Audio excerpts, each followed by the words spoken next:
যীশুখ্রিস্টের এক শিষ্য ছিল, তার নাম ছিল যোহন।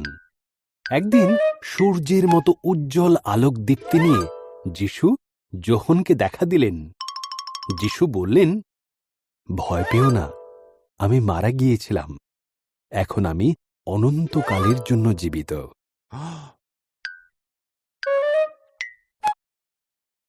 তখন যোহন দর্শনে একটি নতুন স্বর্গ ও একটি নতুন পৃথিবী দেখতে পেল।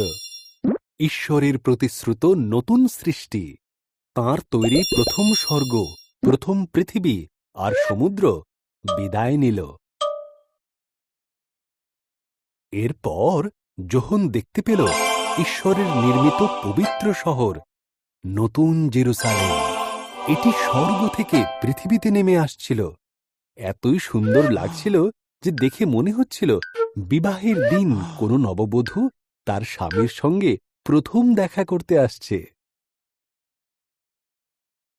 এরপর যোহন ঈশ্বরের সিংহাসন থেকে একটি গর্জনকারী শব্দ শুনতে পেল, এখন থেকে মানুষের মাঝেই হবে ঈশ্বরের বাস, এবং তারা সবাই মিলেমিশে একসাথে থাকবে। এই নতুন স্বর্গ আর নতুন পৃথিবীতে কেউ চোখের জল ফেলবে না, কেননা মানুষের কোনো যন্ত্রণা থাকবে না, আর মৃত্যুও থাকবে না। সেই সকল জিনিস বিদায় নিয়েছে অনন্তকালের জন্য। ঈশ্বরের সিংহাসন থেকে একটি গর্জনকারী শব্দ বলে চলল, আমি আদি, আমিই অন্ত। যদি কখনো তৃষ্ণার্ত হও, আমার কাছে এসো, আমি তোমাদের জীবন জল পান করিয়ে তৃষ্ণা মেটাব।